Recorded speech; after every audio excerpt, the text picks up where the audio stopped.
प्राप्त करें उसके पूर्व भगवान के मंगलमय नाम का श्रद्धा भाव से हम सभी लोग संकीर्तन कर लें। कथा की यही परंपरा है। जैसे यात्रा में टिकट लेकर के यात्रा की जाती है तो यात्रा वैधानिक होती है। भगवान की इस कथा यात्रा में राम नाम का टिकट लेकर हम लोग यात्रा में चलें तो यात्रा आनंदमयी होगी। आइए श्रद्धा भाव से भगवान के मंगलमय नाम का संकीर्तन कर लें। पश्चात आज के सत्र में भगवान की पावन चर्चा श्रवण करेंगे।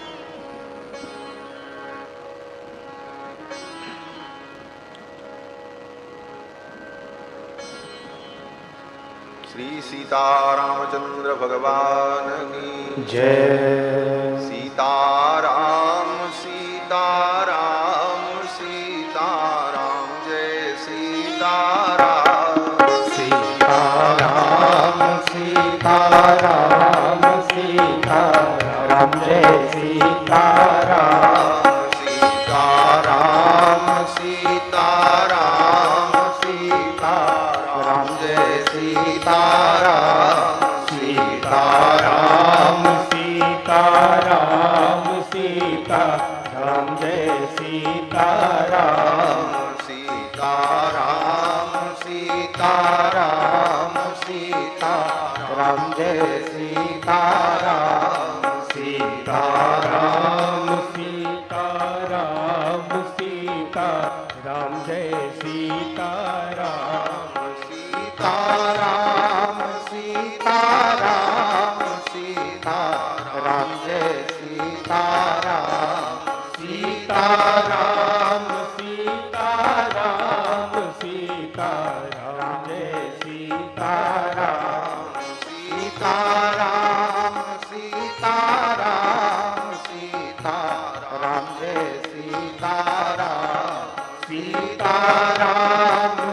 सीताराम सीताराम सीताराम जय सीताराम।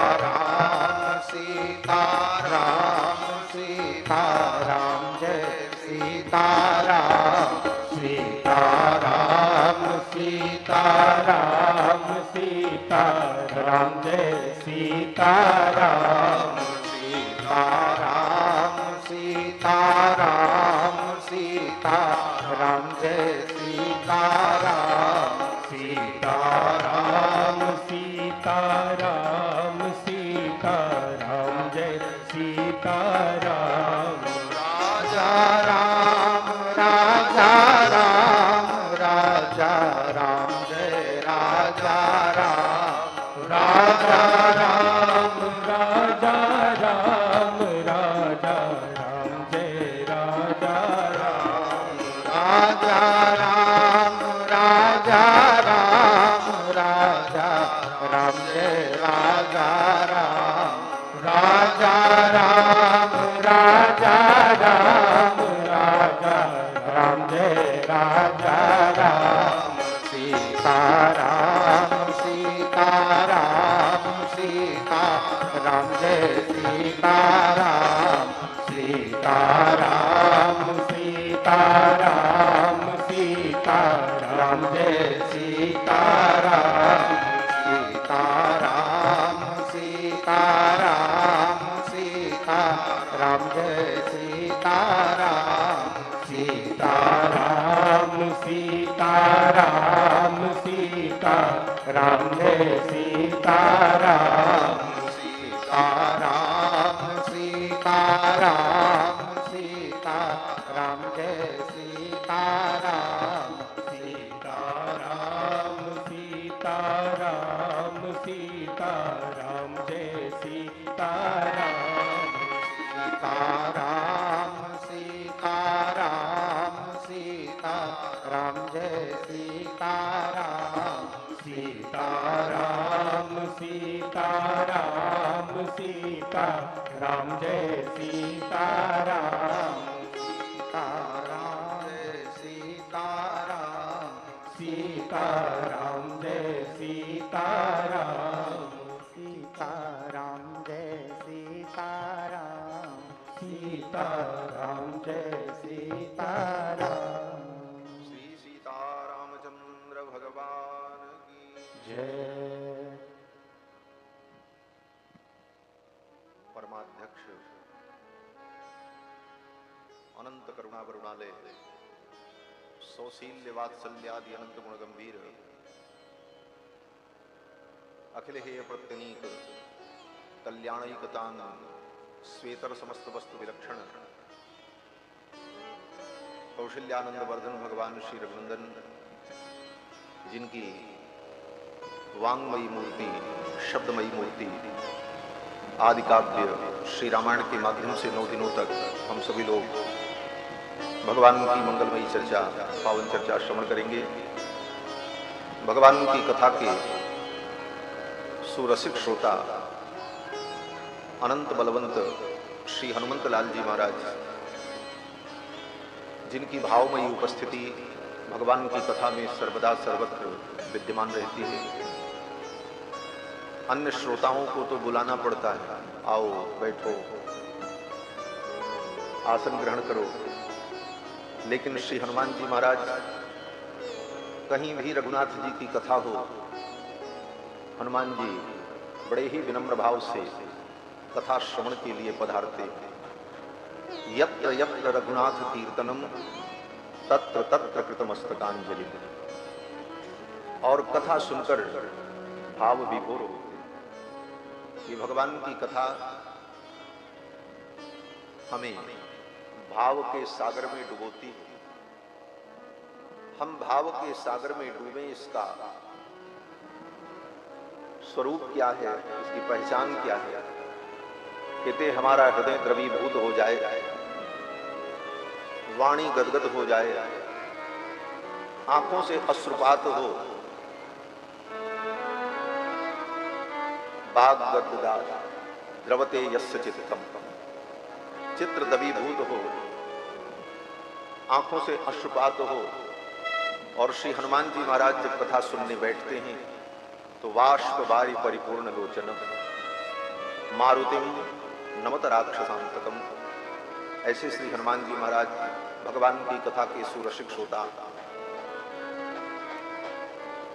परम श्रद्धेय वैकुंठवासी अनंत श्री विभूषित श्रीमद जगत गुरु योगीराज स्वामी जी महाराज, जिनकी मंगलमयी छत्र छाया और जिनके मंगलमय आशीर्वाद से यह सब कुछ दिव्य रूप से संचालित हो रहा है,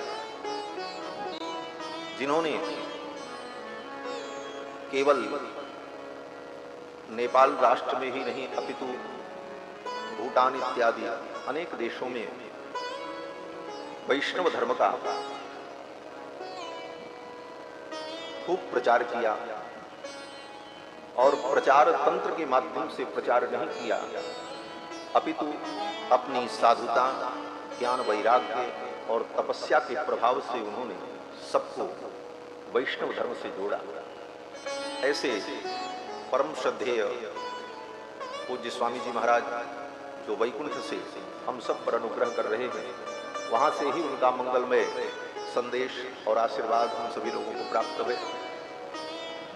इस पवित्र पीठ के पीठाधीश्वर अनंत श्री विभूषित स्वामी श्री केशवाचार्य जी महाराज, जिनके संरक्षण में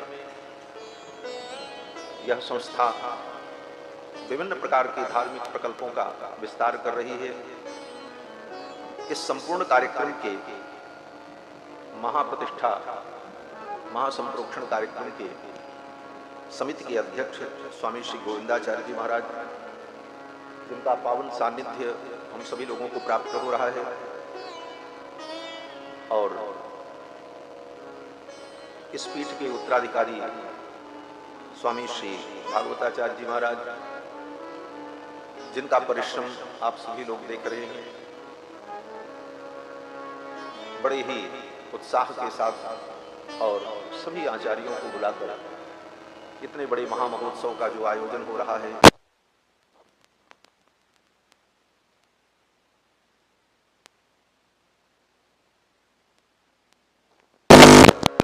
धर्मानुरागी सज्जनों, श्रद्धामयी माताओं, भगवान श्री रघुनाथ जी की मंगलमयी कृपा के फलस्वरूप पूर्वाचार्यों के अनुग्रह से, श्री रामानुज स्वामी जी महाराज की कृपा से, श्री योगीराज स्वामी जी महाराज की कृपा से इस पवित्र महामहोत्सव में इस दास को श्री राम कथा सुनाने का कैंकर्य प्राप्त हुआ।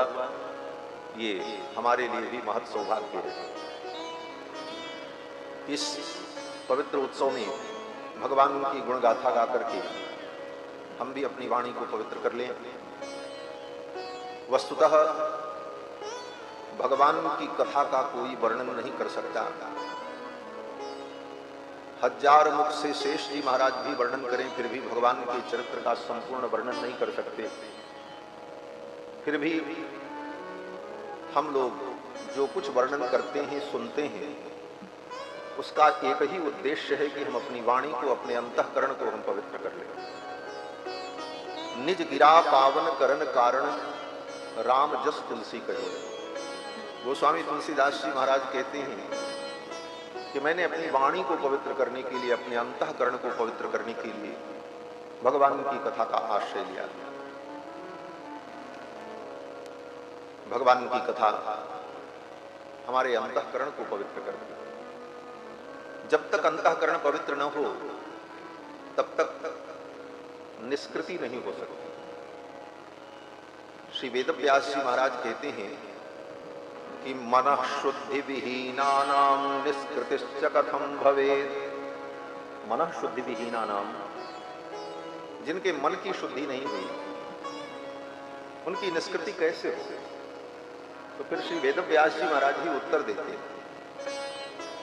श्री रामायण के महात्म्य में स्वयं ये प्रश्न उपस्थित करते हैं कि मनः शुद्धि विहीनानाम निष्कृतिश्च कथम भवेत्, और भागवत के महात्म्य में स्वयं उत्तर देते हैं एतस्मात् अपरम किंचन मनः शुद्धि न विद्यते। भगवान की कथा के अतिरिक्त मन को शुद्ध करने वाला दूसरा कोई साधन नहीं। इतनी स्पष्ट बात है। एतस्मात् अपरम किंचन, अगर कोई कहे कि भगवान की कथा से बड़ा कोई साधन नहीं है, तो वेदव्यास जी स्पष्ट करते हैं कि अपरम, बड़े की तो बात ही नहीं। एतस्मात् अपरम किंचन मनः शुद्धि न विद्यते। भगवान की कथा के अतिरिक्त मन को पवित्र करने वाला दूसरा कोई साधन है ही नहीं। करोगे क्या? कहां जाओगे? इसलिए महापुरुष जन सदा भगवान का गुणानुवाद करते हैं, भगवान के चरित्र को सुनते हैं और अपने चित्त का शोधन करते हैं। हम सभी श्री वैष्णव लोग ऐसी पवित्र परंपरा में अनुस्यूत हैं, जिस पवित्र परंपरा की इतनी बड़ी महत्ता है। हमारे आचार्य कहते हैं धन्योस्ति संप्रदायोयम मरणम यत्र मंगलम। धन्य है ये संप्रदाय, जिस संप्रदाय से संबद्ध हो गए, अगर हम जुड़ गए तो अब हमारे जीवन में मंगल ही होगा। और इसी संप्रदाय भगवान की इस परंपरा से अगर हम जुड़े तो हमारी मृत्यु भी मंगलमय है। यह हमारी अंतिम मृत्यु होगी, क्योंकि हमारे यहाँ तो सिद्धांत है कि संत्यज सकलम उपायाचरणम ब्रज रामानुज चरणौ शरणम भजयति राजम भजयति राजम भजयति राजम भवभीर। आचार्य रामानुज स्वामी का जो संबंध है वह संबंध ही हमारे मोक्ष के लिए, परम पद के लिए परम पर्याप्त है। ऐसे महापुरुषों की पावन सन्निधि में, आचार्यों की सन्निधि में रामायण जी की पावन चर्चा हम सभी लोग श्रवण करेंगे। प्रारंभ में श्री अनंत श्री विभूषित स्वामी भागवताचार्य जी महाराज ने बड़ा सुंदर भजन गाया, मेरे तो आधार सीताराम के चरणारविंद। बस इसी की ही व्याख्या रामायण है। हमारे आचार्य कहते हैं कि भगवान के चरणारविंद ही साधन और साध्य दोनों, और द्वय मंत्र में हम यही अनुसंधान करते हैं श्रीमन नारायण चरणौ शरणम प्रपद्ये। भगवान का जो चरणारविंद है वही साधन भी है और वही साध्य भी है। अन्यत्र जितने भी कल्याण के उपाय कहे गए, कर्म, योग, ज्ञान, भक्ति, उन समस्त साधनों में साधन और साध्य का भेद है। साधन भिन्न है और साध्य भिन्न है। साधन सीमित है और साध्य परमात्मा असीम है। तो हमारे आचार्यों ने विचार किया, सीमित साधन से असीम को कैसे प्राप्त किया जा सकता है। साधन और साध्य की जब समानता होती है तभी वह साध्य प्राप्त होता है। तो हमारे आचार्यों ने विचार किया कि भगवान ही साधन है, उन्हीं को हम साधन के रूप में वर्ण करें। बोले ये आचार्यों का सिद्धांत है। बोले आचार्यों का वही सिद्धांत होता है जो वेद का सिद्धांत है। वैदिक सिद्धांत का जो अनुसरण करते हैं वही आचार्य कहलाते हैं। और वेद यही कहता है कि नायमात्मा प्रवचनेन लभ्यो न मेधया न बहुना श्रुतेन यमे वैष वृणुते तेन लभ्यः। श्रुति कहती है नायमात्मा प्रवचनेन लभ्यो, बहुत सारे शास्त्रों का स्वाध्याय कर लें और उसका प्रवचन भी करें। यद्यपि वहां पर प्रवचन शब्द अपनी स्वशाखा के अध्ययन से तात्पर्य माना है, लेकिन समग्र रूप से अगर विचार करें तो समस्त प्राणियों के लिए ये उपदेश है। जो वेदादि अध्ययन नहीं कर सकते वे लोग भी बहुत सारे ग्रंथों को पढ़ लें, उसके व्याख्यान को समझ लें, इतने मात्र से मोक्ष की प्राप्ति हो जाए, परम पद की प्राप्ति हो, भगवत प्राप्ति हो, ये निश्चित नहीं। शास्त्र का अध्ययन करना, पढ़ना पढ़ाना यह एक सत्कर्म है, लेकिन अनेकानेक बुद्धिजीवियों के लिए ये व्यसन मात्र रह जाता है। उसको शास्त्र व्यसन ही कहते हैं, शास्त्र का व्यसन हो जाता है।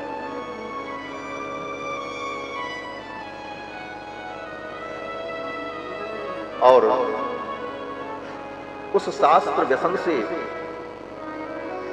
बड़ी बड़ी प्रतिष्ठा, बड़ा बड़ा सम्मान तो मिल जाता है।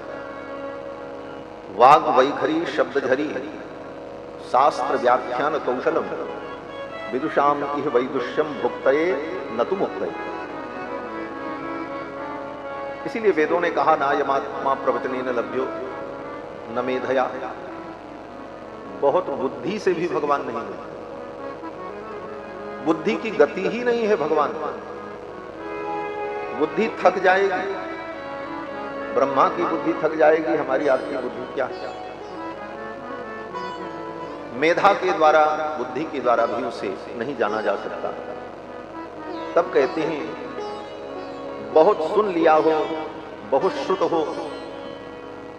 कहते हैं बहुत सुन लेने वाला व्यक्ति भी कभी कभी सब सुनने के बाद भी कुछ नहीं करता। सुनते सुनते सुनते सुनते आदत तो बन जाती है, लेकिन फिर लगता है ये सब केवल सुनने के लिए ही है, करने के लिए कुछ नहीं। ऐसे लोग भी सुनते ही रहते बस। और फिर धीरे धीरे ऐसी स्थिति आ जाती है कि सुनते हैं लेकिन कोई परिवर्तन नहीं होता, कोई प्रभाव भी नहीं पड़ता। जैसे वाटर प्रूफ घड़ी होती है, पानी का कोई असर नहीं, ऐसे प्रवचन का भी असर नहीं, सुनते रहते। तो नायमात्मा प्रवचनेन लभ्यो न मेधया न बहुना श्रुतेन। तो कहते हैं, श्रुति कहती है कि यमे वैष वृणुते तेन लभ्यः। वो परमात्मा स्वयं तुम्हारा जब वर्ण करेगा, वही साधन बनेगा, तब तुम उसे प्राप्त कर सकते। इस मंत्र के व्याख्यान में भगवत पाद शंकराचार्य कहते हैं कि जीव के द्वारा वर्ण हो उस परमात्मा का, जीव कर्तृक वर्ण, तब वो परमात्मा मिलता है, ऐसा अर्थ किया। यमे वैष वृणुते तेन लभ्यः। लेकिन हमारे आचार्य भगवत पाद श्री रामानुजाचार्य स्वामी जी महाराज उससे थोड़ा आगे बढ़कर के अर्थ कर। भगवत पाद आचार्य चरण कहते हैं जीव कर्तृक वर्ण तो हो, प्रथम तो जीव कर्तृक ही वर्ण होगा, लेकिन जीव कर्तृक वर्ण के बाद जब तक परमात्मा के द्वारा उस जीव का वर्ण नहीं होगा, तब तक वो जीव परमात्मा को प्राप्त नहीं कर सकता। परमात्मा कर्तृक वर्ण होगा। तो परमात्मा कर्तृक वर्ण कब होगा? तो भगवत पाद आचार्य कहते हैं प्रियतम ही वर्णीयो भवति, प्रियतम ही वर्णीय होता है, प्रियतम का ही वर्ण किया जाता है। तो जीव के लिए परमात्मा प्रियतम हो और इस प्रियतम का हम वर्ण करें, फिर हमारे इस वर्ण को देखकर भगवान भी हमको अपना प्रियतम मान लेते हैं, क्योंकि भगवान की एक प्रतिज्ञा भी है, ये यथा माम प्रपद्यन्ते तांस तथैव भजामि, जो मुझको जैसे भजता है मैं उसको वैसे भजता हूं। भगवान को अगर आप अपना प्रियतम मानते हो तो ठाकुर जी भी आपको अपना प्रियतम माने। भगवान से आप चतुराई करोगे तो भगवान भी आपसे चतुराई करेंगे, वो चतुर शिरोमणि। रावण ने यही चतुराई की। रावण ने सोचा, वेद का विद्वान पढ़ा तो सब था, उसने भी पढ़ा होगा इस श्रुति को, हिरण्यवर्णाम हरिणीम सुवर्णरजतस्रजाम चंद्राम हिरण्यमयीम लक्ष्मीम। रावण ने सोचा मेरे लंका की समृद्धि साम्राज्य अद्भुत है और लक्ष्मी ही सीता जी के रूप में अवतरित हैं, तो क्यों न लक्ष्मी को ही मैं लंका में ले आऊं, तो हमारा साम्राज्य और भी अच्छा हो जाए, सुख समृद्धि हो। और वेद में लक्ष्मी जी को बुलाया ही जाता है, उनका आवाहन किया जाता है। तो रावण ने सोचा लक्ष्मी जी को लाने के लिए भगवान को कुछ देना पड़ेगा, कुछ भेंट चढ़ा करके तब प्रसाद मिलता है। तो रावण ने भेंट चढ़ाने के लिए मारीच मृग को बुलाया। नकली सोने का मृग राम जी को भेंट करके असली स्वर्णमयी हिरण्यमयी लक्ष्मी को प्राप्त करने आया। चतुराई की। तो भगवान ने कहा तुम चतुराई कर रहे हो तो हम भी चतुराई करें। भगवान ने भी विचार किया कि जब ये नकली सोने का मृग भेंट करने आया है तो इसको असली सीता जी जानकी जी कैसे प्राप्त हो, छाया ही प्राप्त हो। और इस भाव का वर्णन गोस्वामी तुलसीदास जी करते हैं कि भगवान ने सीता जी से कहा कि आप तो अग्नि में प्रवेश कर जाओ और अपनी छाया प्रकट कर दो, जब तक मैं असुरों का संहार करूं इस लीला में आप तो सूक्ष्म रूप से अग्नि में विराजमान हो जाओ। और अग्नि में विराजमान होने का तात्पर्य है कि अग्नि भगवान का मुख है, मुखाद अग्निर अजाय। तो मानो भगवान श्री जी से कहते हैं हे भगवती आप तो अग्नि के माध्यम से अर्थात मुख के माध्यम से मेरे हृदय में आकर के विराजमान हो जाओ, क्योंकि श्री जी का वास्तविक स्थान तो भगवान का हृदय ही है। तद वक्षस्थल नित्यवास रसिकाम तच्छांति संवर्धिनीम पद्मालंकृत पाणि पल्लव युगाम पद्मासनस्थाम श्रियम वात्सल्यादि गुणोज्ज्वलाम भगवतीम वंदे जगन माता। ठाकुर जी ने श्री जी को अपने हृदय में विराजमान कर लिया और छाया सीता तैयार कर दी। गोस्वामी तुलसीदास जी महाराज कहते हैं तुम पावक मह करहु निवासा जब लगी करहु निशाचर नाथा। लक्ष्मण हूं यह मरम न जाना जो कछु चरित रचा भगवान। लक्ष्मण जी भी इस रहस्य को नहीं जान पाए जो भगवान ने चरित्र किया और श्री जी को छाया सीता तैयार कर दी। तो कहने का तात्पर्य कि भगवान से चतुराई करोगे तो ठाकुर भी चतुराई कर। भगवान कहते तुम चतुर बनोगे तो हम तो चतुर शिरोमणि हैं। तो भगवान की जो प्रतिज्ञा है जे जथा माम प्रपद्यन्ते तांस तथैव भजाम्यहम्, इस प्रतिज्ञा को विभिन्न प्रकार से अनुभव किया जा सकता है। तो कहने का तात्पर्य कि जीव कर्तृक वर्ण होने पर जब परमात्मा कर्तृक वर्ण होता है तब उस जीव को भगवत प्राप्ति होती है। यही हमारे आचार्य का। तो भगवान को ही साधन और साध्य दोनों रूपों में अनुभव करना, यही हमारे आचार्यों ने कहा। और इसके लिए शरणागति, भगवान की शरणागति, भगवान को पाने के लिए भगवान के ही चरणों की शरणागति, यही सिद्धांत है। श्रीमन्नारायण चरणौ शरणम प्रपद्ये। और यही पूज्य स्वामी जी ने अपने भजन में कहा, मेरे तो आधार श्री सीता जी राम जी के चरणारविंद। और इसी की व्याख्या, द्वयमंत्र की व्याख्या ही रामायण महाकाव्य है।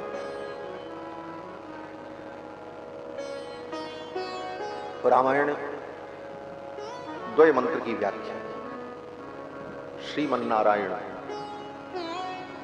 जब तक भगवान श्री जी से युक्त न हो, श्री जी के सहित भगवान की शरणागति, केवल भगवान की शरणागति नहीं,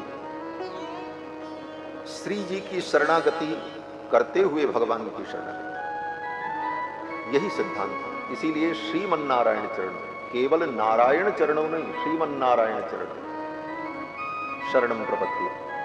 क्योंकि लक्ष्मी जी के अनुग्रह के बिना, श्री जी के अनुग्रह के बिना जीव की शरणागति को भगवान स्वीकार नहीं करते। स्वयं भगवान कहते हैं आगम में कि मत प्राप्तिम प्रति जंतूनाम संसारे पतताम अधः लक्ष्मी पुरुषकारत्वे निर्दिष्टा परमर्षिभिः ममापि च मतम हेतत् नान्यथा लक्षणम भवेत। भगवान कहते हैं कि मत प्राप्तिम प्रति जंतूनाम, मेरी प्राप्ति के लिए कोई जीव अगर प्रवृत्त होता है संसार में बधा हुआ जीव अगर मेरी प्राप्ति करना चाहता है तो लक्ष्मी ही पुरस्कारत्व, जब तक श्री जी का पुरस्कार न हो तब तक वो मुझे प्राप्त नहीं कर सकता। लक्ष्मी ही पुरस्कारत्व निर्दिष्टा परमर्षि, बड़े बड़े ऋषियों ने इसका निर्देश किया है। तो भक्त ने पूछा, महाराज ये तो ऋषियों ने कहा है, आप क्या कहना चाहते हैं?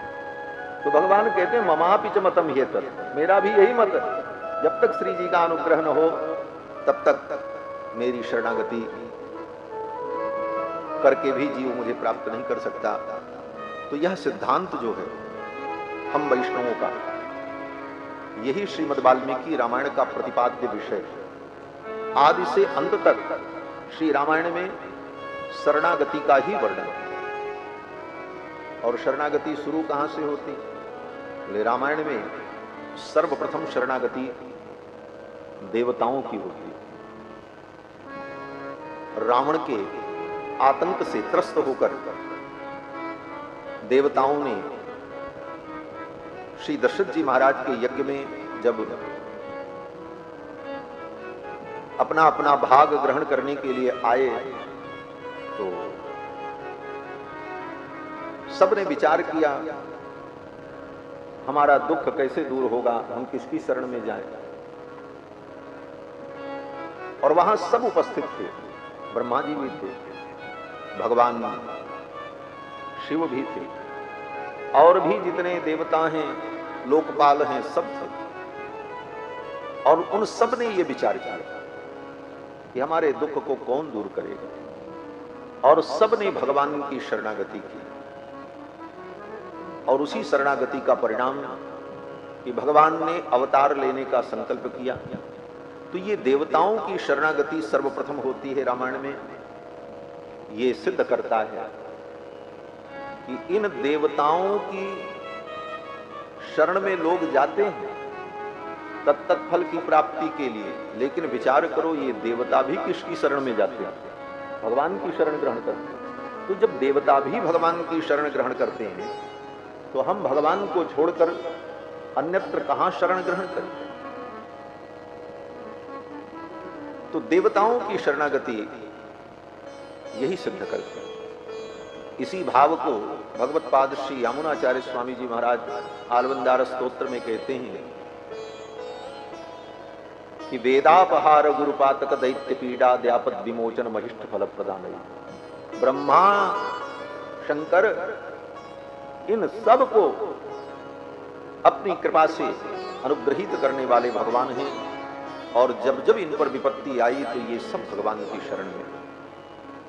रामायण के प्रारंभ में ही इसका निर्णय हो जाता है कि शरण में जाने योग्य एकमात्र भगवान हैं और किसी की शरणागति सफल नहीं होती। भगवान की ही शरणागति जीव का परम कल्याण करती है, क्योंकि भगवान ही एकमात्र शरण्य। श्री विभीषण जी महाराज जब भगवान की शरण में आते हैं तो यही कहते हैं, सर्वलोक शरण्याय राघवाय महात्मने। सर्वलोक शरण्य जो उनकी शरण में मैं आया हूं। श्रवण के द्वारा श्रवण सुजस सुनी आय हूं, आपके सुयस को सुनकर के मैं आया हूं, क्योंकि आप शरणागत वत्सल सर्वलोक शरण्य है और भगवान ही एकमात्र सर्वलोक शरण्य और रक्षक है। और किसी को अगर हम रक्षक माने तो ये हमारा ज्ञान है, भ्रम। श्री पिल्लई लोकाचार्य स्वामी जी महाराज अपने अष्टादश रहस्य ग्रंथ में, प्रपन्न परित्राण ग्रंथ में इसका संकेत करते हैं कि अगर कोई पिता को रक्षक माने तो एक पिता तो हिरण्यकश्यपु भी था, जिसने अपने पुत्र को मारने के लिए कोई कमी बाकी नहीं रखी। अगर कोई कहे कि पुत्र रक्षक होगा, एक पुत्र कंस भी था, जिसने अपने बाप को ही जेल में डाल दिया और गद्दी पर बैठ गया। अगर कोई कहे कि मां रक्षक है, तो एक मां कुंती भी थी, जिसने अपनी लोक लज्जा को बचाने के लिए अपने नवजात शिशु को, कर्ण को ले जाकर नदी के तट पर छोड़ दिया। कैसे कहेंगे कि कोई रक्षक हो सकता है? तो कहते हैं देवता रक्षक होंगे। बोले जो देवता अपनी रक्षा नहीं कर सकते वो हमारी कहां तक रक्षा करेंगे, यह भी विचार नहीं। देवता अपनी रक्षा नहीं कर पाए।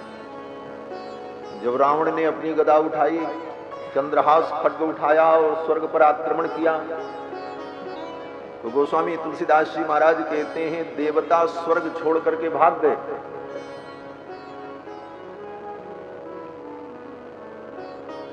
देवन तके मेर गिर खोहा। देवता लोग स्वर्ग छोड़ करके खोह में जाकर पर्वतों की कंदराओं में छिप, अपनी रक्षा नहीं कर सकते। जो अपनी रक्षा न कर सकते, बोले ये देवता इनसे भी बड़े जो हैं उनकी शरण में जाए। बोले सबसे बड़े ब्रह्मा जी, श्री ब्रह्मा जी महाराज। ब्रह्मा जी के वेदों को दैत्य चुरा करके ले गया तो अपने वेद की रक्षा नहीं कर सकते। वेदापहार गुरुपातक दैत्य पीड़ा। भगवान शिव बोले बृकासुर ने जब उनको भस्म करने के लिए वरदान प्राप्त करके उनका पीछा किया, तो उस समय भी उनकी भी रक्षा के लिए भगवान को ही आना पड़ा। तो ये सारी बातें जो शास्त्रों में, पुराणों में हैं, इन सब का आलोडन करके यही तात्पर्य होता है कि एकमात्र रक्षक भगवान है। सर्वलोक शरण्याय राघवाय महात्मा निवेदयत माम क्षिप्रम विभीषण उपस्थितम। भगवान से निवेदन कर दो कि विभीषण शरण में आए हैं। और विभीषण जी कहते हैं हमारा परिचय दे देना। शरणागति में नैत्यानुसंधान और दैन्य, यही इसकी भूमिका है, यही इसकी आधारशिला है। विभीषण जी ने कहा हमारा परिचय दे देना। मैं रघुनाथ जी की शरण में आया हूं, तो क्या परिचय? ये नहीं कहा विभीषण जी ने कि ये बता देना कि ब्रह्मा के पवित्र वंश में पुलस्त के पुत्र विश्वस्रवा का मैं पुत्र हूं, ये परिचय नहीं दिया। उत्तम कुल पुलस्त करनाती शिव विरंच पूजे बहुभांति, ये परिचय नहीं दिया रावण ने कि मैं उत्तम कुल पुलस्त के वंश में, प्रजापति के वंश में उत्पन्न हूं। लेकिन विभीषण जी ने परिचय क्या दिया? बोले नैत्यानुसंधान विभीषण जी का अद्भुत। श्री विभीषण जी महाराज कहते हैं कि रावणो नाम दुर्वृत्तो राक्षसो राक्षसेश्वरः। जो रावण दुर्वृत्त है, दुराचारी रावण, उसका असली नाम तो दशानन है। ये रावण नाम तो उसके आचरण से पड़ा।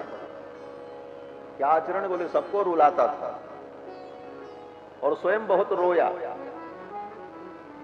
स्वयं रोया और दूसरे को रुलाया। तो रावणों लोक रावण, जो रावण करता है, जो सबको रुलाता है, रावयति, लेकिन उसका नाम दशानन है। विभीषण जी कहते हैं रावणों नाम दुर्वृत्तो, जो रावण सबको रुलाने वाला है, दुर्वृत्त है, दुराचारी है। राक्षसो राक्षसेश्वरः, यद्यपि पुलस्त के कुल में उत्पन्न है लेकिन आचरण से राक्षस है। तस्याहम अनुजो भ्राता, मैं उसका छोटा भाई। ये नैत्यानुसंधान, ये परिचय दिया गया। तस्याहम अनुजो भ्राता विभीषण इति श्रुतम्। विभीषण मेरा नाम, मैं शरण में आया। तो भगवान ही एकमात्र सर्वलोक शरण्य है और उन्हीं की शरण में जाने पर जीव का परम कल्याण होता है। शरणागति में किसी भी प्रकार का बंधन नहीं है। आचार्य चरण कहते हैं कि शरणागति के लिए न काल का नियम है, न अधिकारी का नियम है, न देश का नियम है। देश काल अधिकारी कोई नियम नहीं। कहीं भी, कोई भी, कभी भी भगवान की शरणागति कर, और किसी भी फल की प्राप्ति के लिए फल का भी नियम है। अलग अलग फल होते हैं।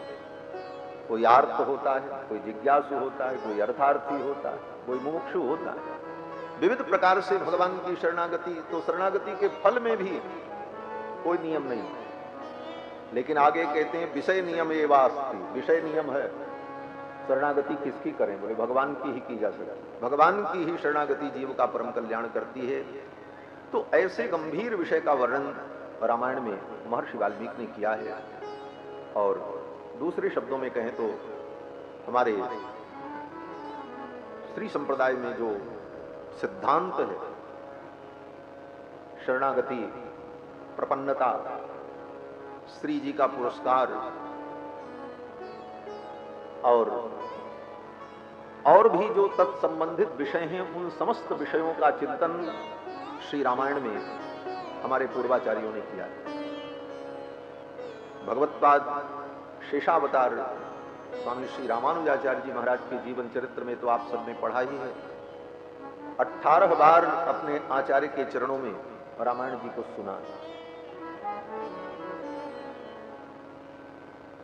ऐसा काव्य, आदि काव्य श्री रामायण, जो वेदावतार है। चारों वेद ही संयुक्त रूप से रामायण के रूप में अवतरित हुए। वेद वेद्य भगवान जब 4 रूपों में अयोध्या में प्रकट हुए, वेद वेद्ये परे पुंसी जाते दशरथात्मजे, वेद प्राचेदसादासीत् साक्षात् रामायणात्मना। वेद वेद्य भगवान जब अयोध्या में 4 रूपों में प्रकट हुए, भगवान की यह भी एक विशेषता है, वेद वेद्य है, अर्थात वेदों के आश्रय में ही उनको जाना जा सकता है, दूसरे किसी साधन से उन्हें जाना नहीं जा सकता। न कुरान से जाना जा सकता है, न बाइबल से जाना जा सकता है। दुनिया के किसी भी तथा कथित संप्रदाय और मत के धर्म ग्रंथों से नहीं जाना जा सकता है। भगवान को जानने का एकमात्र साधन है वेद। इसीलिए कहा वेद वेद्ये परे पुंसी। वेदों में जिन परम पुरुष का वर्णन है, वे परम पुरुष। ये पुरुष शब्द भी केवल भगवान के लिए प्रयुक्त होता है, पुरुषोत्तम शब्द भी भगवान के लिए ही प्रयुक्त होता है। इसीलिए आचार्य चरण कहते हैं कि कह पुंडरीक नयनः पुरुषोत्तम। तो भगवान ही पुरुषोत्तम है, और पुरुष शब्द के द्वारा वेदों में उनका व्याख्यान किया है। और इसीलिए इस पंक्ति में भी कहते हैं वेद वेद्य परे पुंसी। और भागवत में जहां पर भगवान के अवतारों का वर्णन किया तो वहां पर कहते हैं एते चांस कला पुंसी कृष्णस्तु भगवान स्वयं। इस पंक्ति पर ब्रज के विद्वान भागवत के पंडित लोग कहते हैं अरे अरे ये सब तो अंश कला हैं, कृष्णस्तु भगवान स्वयं। लेकिन तिलक टीकाकार वाल्मीकि रामायण के अपनी टीका में इस पंक्ति को उद्धृत करके कहते हैं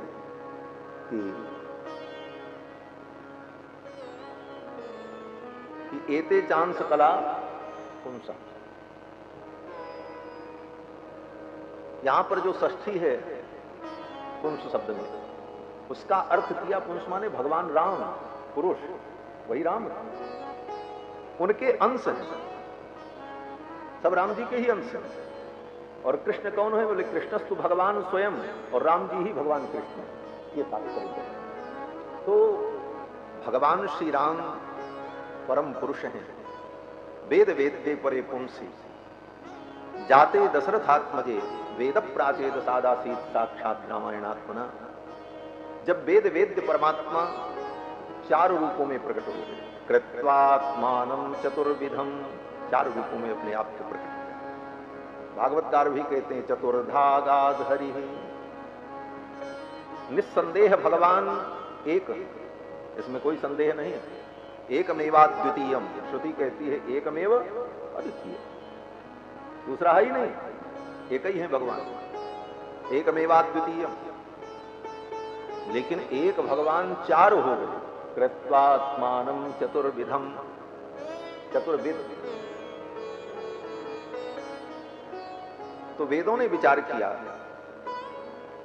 कि मेरा प्रयोजन ही है भगवान का गुणगान करना, भगवान की महिमा का वर्णन करना।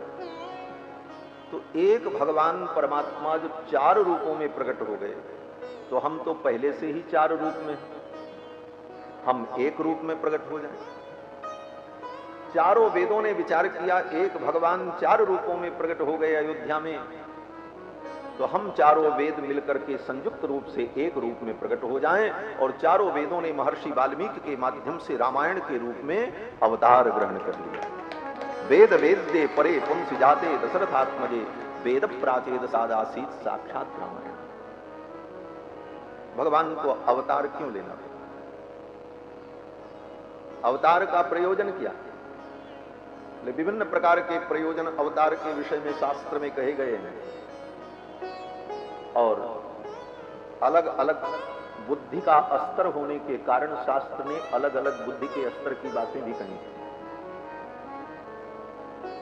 ये भी प्रयोजन बताया, यदा यदा ही धर्मस्य ग्लानिर्भवति भारत अभ्युत्थानम धर्मस्य तदात्मानं सृजाम्यहम् परित्राणाय साधूनां विनाशाय च दुष्कृतां धर्म संस्थापनार्थाय इत्यादि। इन्हीं पंक्तियों को गोस्वामी जी महाराज ने भी अपनी भाषा में अनुदित किया कि जब जब हो ही धर्म के हानि, जब जब हो ही धर्म के हानि, जब जब हो ही धर्म के हानि, बाढ़े असुर अधम अभिमानी, बाढ़े असुर अधम अभिमानी, तब तब प्रभु धरि विविध शरीरा, तब तब प्रभु धरि विविध शरीरा, हरहि कृपा निधि सज्जन पीरा, हरहि कृपा निधि सज्जन पीरा, सज्जन पीरा, सज्जन पीरा। ये सब भगवान के अवतार के प्रयोजन। और भी अवतार के प्रयोजन पुराणों में तो कथाएं भरी पड़ी। उन्होंने शाप दे दिया इसलिए भगवान का अवतार हुआ, ये भी कथा है। लेकिन वस्तुतः भगवान का अवतार न किसी के शाप से न किसी के वरदान से होता और न अन्य कोई कारण। भगवान के अवतार का कारण केवल भगवान की अकारण करुणा, उनकी स्वयं की इच्छा, निज इच्छा निर्मित तनु माया गुण गोपाल, अपनी इच्छा से। और ये इच्छा भगवान में क्यों समुद्भूत होती है? वे भगवान विचार करते हैं बाकी सब काम तो मैं वैकुंठ में बैठ करके ही कर सकता हूं, लेकिन संसार के दीनहीन प्राणियों के लिए सुलभ होने के लिए मुझे अवतार लेकर के जाना है। सुलभ हो जाए भगवान, इसलिए भगवान अवतार है। और जितने अवतार हैं वो केवल भगवान की सुलभता के लिए हैं कि भगवान भक्तों के लिए सुलभ हो जाए। यहां भी भगवान का अवतार होने वाला है। कौन सा अवतार? अर्चावतार। भगवान का अर्चावतार होगा। ये महासंप्रोक्षण क्या है? भगवान का अर्चावतार है। और हमारे आचार्य कहते हैं अर्चावतार, क्या बात है? अर्चावतार की कितनी महिमा है। बोले अर्चक के अभिमत होकर उसकी भावना के अनुकूल रूप धारण करके विग्रह के रूप में भगवान का जो आविर्भाव है, कहते हैं इसमें तो इतनी सुलभता है कि इतनी सुलभता किसी अवतार में नहीं। भगवत्पाद लोकाचार्य स्वामी जी महाराज कहते हैं सौलभ्य सीमा भूमि अर्चावतार। अर्चावतार क्या है? बोले सौलभ्य सीमा भूमि, सुलभता की समस्त सीमाओं को भगवान ने पार कर दिया और अर्चावतार के रूप में मंदिर में आके बैठ गए। आप भोग लगाओ तो भोग लगे, आरती करो तो आरती हो, कपड़े पहनाओ तो कपड़े पहने, नहीं तो भगवान बैठे रहे। इतने सुलभ हो, अपने को भक्त के अधीन कर दिया। इसीलिए अर्चावतार को सौलभ्य सीमा भूमि का, ये सौलभ्य सीमा, सुलभता की संपूर्ण सीमा पार। कोई वस्तु बहुत अच्छी हो लेकिन दुर्लभ हो तो उसका हमारे जीवन में कोई उपयोग नहीं होता। भगवान वैकुंठ में बैठ करके दुर्लभ ही बने रहें तो भगवान के बिना कौन काम रुकेगा भाई? संसार के लोग अपना जिएंगे, खाएंगे, दुख सुख भोगेंगे। कोहिनूर हीरा बड़ा बेशकीमती है लेकिन सिंगल पीस है, एक है, किसी को मिलेगा ही नहीं। मिलेगा नहीं तो उसके बिना किसका काम रुका है? सबकी गाड़ी चल रही है। उसी तरह अगर भगवान सदा दुर्लभ ही रहें तो भगवान की भी उपयोगिता समाप्त हो जाएगी। फिर क्यों हम प्रयत्न करेंगे? जब हम जान लेंगे कि वो मिलने वाले ही नहीं है तो मन मान लेगा कि जब वो कभी मिल ही नहीं सकते, इतने दुर्लभ हैं, तो फिर उसके लिए प्रयत्न भी नहीं हो। तो भगवान सुलभ होने के लिए ही अवतार लेते हैं। ये अवतार का यही प्रयोजन है कि भक्तों को मैं सुलभ हो जाऊं। और दूसरा प्रयोजन, बोले अवतार लेकर के भगवान सुलभ तो होंगे लेकिन जिस काल में भगवान ने अवतार लिया उस काल के प्राणियों को सुलभ होंगे। इसी धरती पर राम जी ने अवतार लिया तो त्रेता युग में जो भक्त थे वो उनका दर्शन करते, बंदर भालू भी उनसे मिल लेते थे। जिन भगवान के वैकुंठ में ब्रह्मा का भी प्रवेश नहीं हो पाता त्रिपाद विभूति में, उन भगवान के सन्निकट बंदर भालू भी पहुंच जाते थे। दीनहीन मलिन भी उनके चरणों में पहुंच जाते। इतनी सुलभता हो गई। लेकिन वह सुलभता भी एक कालखंड में थी, एक कालखंड। तो भगवान अवतार लेकर के उस कालखंड में सबके लिए सुलभ बन जाते हैं। और लीला जो करते हैं वह लीला, वह उनका चरित्र जुगों जुगों तक जीवों को भगवान से जोड़ने का कार्य करता है, भगवान के स्वरूप का परिचय कराता है। उस काल में जो भगवान की शरण में गए, दर्शन किया, अनुभव किया, वो तो धन्य है। लेकिन जो उस काल में नहीं रहे, कालांतर में उनके चरित्र को सुनकर उनकी लीलाओं को सुन करके अपने चित्त को उनमें लगाया, उनका भी कल्याण हो जाता है। गोस्वामी जी महाराज कहते हैं, यह चरित जे गावही हरिपद पावही ते न परही भवकृपा। जो इस चरित्र को गाएगा वो संसार सागर में नहीं पड़ेगा, वो मुक्त हो जाएगा। और यही वेद व्यास जी कहते हैं, भजते तादृशी क्रीड़ा या श्रुत्वा तत्परो भवे। ऐसी लीला भगवान इसीलिए करते हैं, इसे गा करके जीव भगवान में तत्पर हो। तो भगवान अवतार लेकर के सुलभ हो जाते हैं। जो बड़े बड़े वेदांतियों को सुलभ थे वो सबको सुलभ हो जाते हैं।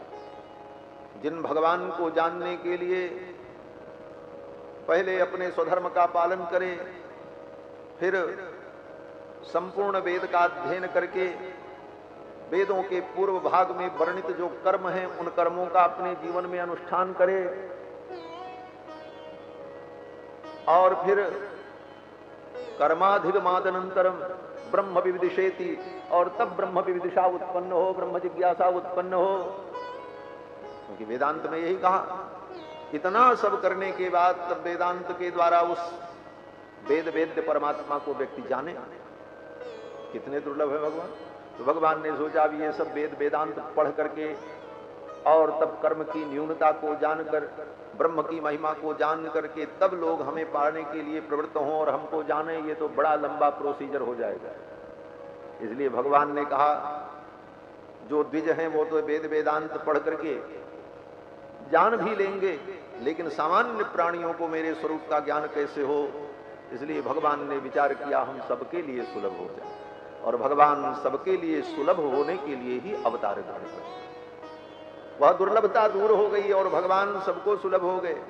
वेद वेदांत को जानने वाले वेदांतियों की तो बात छोड़ दो, बंदर भालू जिनको अक्षर ज्ञान नहीं उनको भी सुलभ हो गए।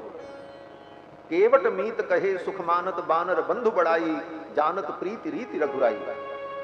भगवान सबके लिए सुलभ हो गए। तो भगवान अवतार लेकर के जब सबके लिए सुलभ हो गए तो वेदों ने भी विचार किया, मैं क्यों दुर्लभ बना रहूं, मैं भी सुलभ हो जाऊं। बात ये है, वेदों ने विचार किया हम भी सुलभ हो जाएं।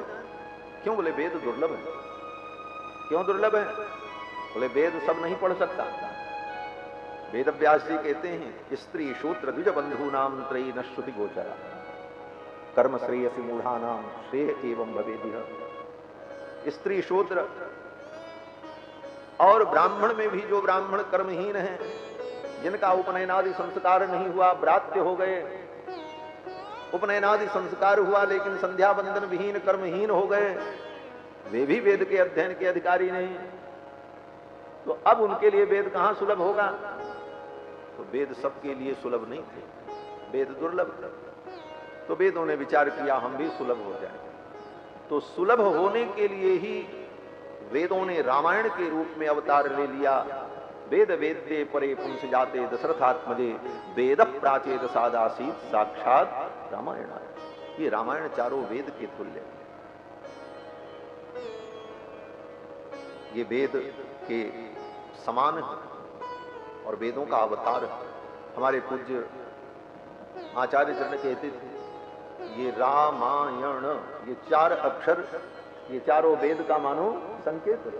चारों वेद ही चार अक्षर के नाम से संयुक्त इस काव्य के रूप में प्रकट हुए। और रामायण के रूप में जब वेदों का अवतार हुआ तो वेद भी सबके लिए सुलभ हो गए। सबके लिए सुलभ कैसे हो गए रामायण के रूप में? देवर्षि नारद कहते हैं, पठन द्विजो वाग वृषभत्वमीयात्, स्यात् क्षत्रियो भूमिपतित्वमीयात्, वणिक जनः पण्यफलत्वमीयात्, जनश्च शूद्रोऽपि महत्वमीयात्। सब इसके पढ़ने के अधिकारी हो गए। ब्राह्मण पढ़े, क्षत्रिय पढ़े, वैश्य पढ़े, जनश्च शूद्रोऽपि, ये अपि शब्द का भाव है। अपि शूद्रपि, यद्यपि शूद्र को वेदादि का अध्ययन का अधिकार नहीं है, लेकिन रामायण के रूप में जब वेदों का अधिकार हो गया, इसमें भी कुछ विद्वानों ने बहुत ज्यादा खींचातानी की है, टीकाकारों ने। नहीं नहीं,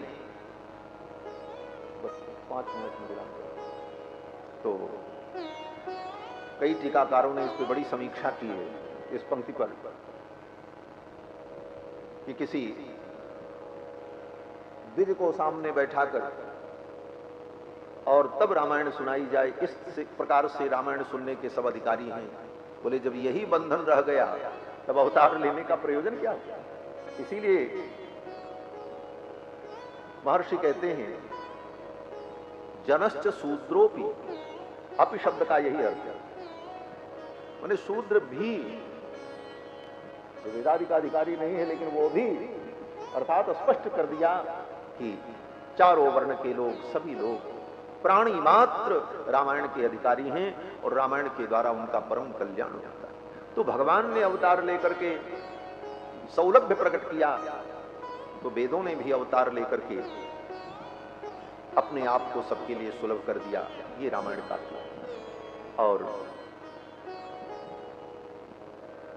एक बात हमको और समझ में आई, अभी अभी भाव आया कि भगवान की प्रतिष्ठा का महोत्सव है, संप्रोक्षण कार्यक्रम, और इसमें रामायण की कथा, भागवत भी तो हो सकती थी, विष्णु पुराण का भी प्रवचन हो सकता था, लेकिन रामायण की ही प्रेरणा क्यों हुई? तो रामायण के युद्ध कांड के अंतिम सर्ग के अंतिम श्लोक में महर्षि वाल्मीकि कहते हैं कि रामायण के पढ़ने से और रामायण को सुनाने से बलम विष्णु प्रवर्धता, भगवान विष्णु का बल बढ़ता है, उनका संवर्धन होता है, उनकी शक्ति प्रबल होती है। यही रामायण की फलश्रुति कहा महर्षि वाल्मीकि ने। तो भगवान विराजमान होने जा रहे हैं, उनका बल वैभव ऐश्वर्य बढ़े, इसीलिए रामायण सुनाने का ये कैंकर्य इस अकिंचन दास को यहां प्राप्त हुआ। दास यही अनुभव करता। तो आज तो प्रथम दिवस था, आज बड़ी व्यस्तता रही कार्यक्रमों की। सुबह मंच का कार्यक्रम, फिर शोभा यात्रा, और फिर सब थक गए थे तो 4 बजे तो प्रसाद पाए होंगे सब लोग, और फिर 7 बजे से कथा हुई। तो आज तो प्रथम दिवस है, स्वामी जी ने कहा था आज तो मंगलाचरण करना है, तो अभी तो मंगलाचरण है समझो।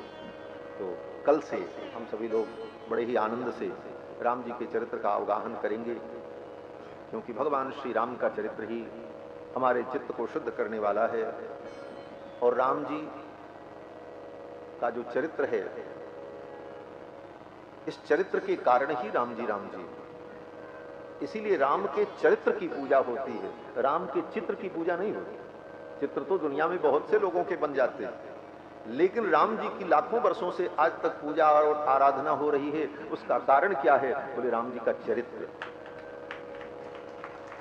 तो इस चरित्र का हम सभी लोग यथामति यथागति अनुभव करेंगे।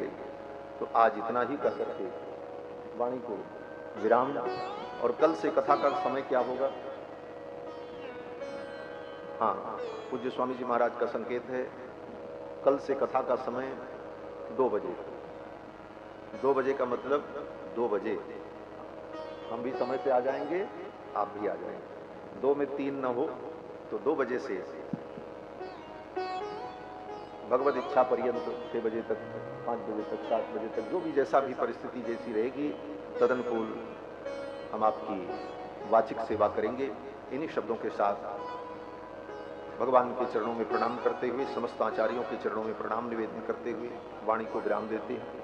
बोलो श्री सीतारामचंद्र भगवान की जय, श्री लक्ष्मी नारायण भगवान की जय, श्री लक्ष्मी वेंकटेश भगवान की जय, श्री रंगनाथ भगवान की जय, श्री भाष्यकार रामानुस्वामी जी महाराज की जय, श्रीमद् जगद्गुरु योगीराज स्वामी जी महाराज की जय, अनंत कोटि वैष्णवन की जय, गो माता की जय, नेपाल राष्ट्र की जय, सत्य सनातन धर्म की जय, जय जय सीताराम। 2 बार भगवान नाम संकीर्तन कर लें कथा के अंत में, फिर आरती। श्री राम जय राम जय जय राम, श्री राम जय राम जय जय राम, श्री राम जय राम जय जय राम, श्री राम जय राम जय जय राम, श्री राम जय राम जय जय राम, श्री राम जय राम जय जय राम श्री राम जय राम जय जय राम श्री राम जय राम जय जय राम श्री राम जय राम जय जय राम श्री राम जय राम जय जय राम श्री राम जय राम जय जय राम श्री राम जय राम जय जय राम श्री राम जय राम जय जय राम श्री राम जय राम जय जय राम श्री राम जय राम जय जय राम श्री राम जय राम जय जय आरती श्री राम मायण जी की तीरथ कलित ललित श्रीयते गावत ब्रह्मा दिक मुनि नारद वाल्मीकि ज्ञान विशारद सुख सनकादि शेष अरु सारद परनी पवन सुत कीरत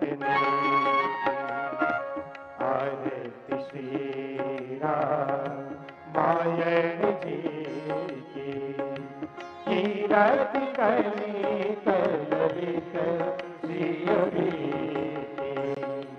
गावत वेद पुराण अष्टदश छौ शास्त्र सब ग्रंथन को रस मुनि जन धन तन को कर बस सारे अंश मत सब आरती श्री राम मायण जी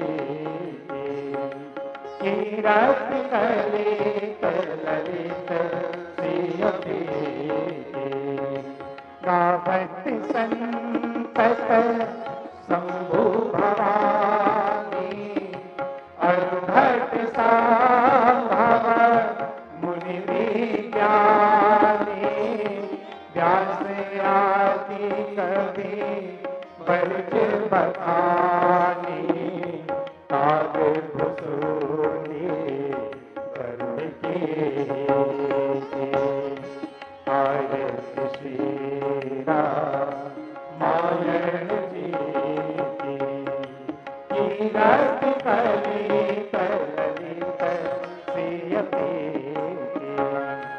कलिमल हरणी विषय रस की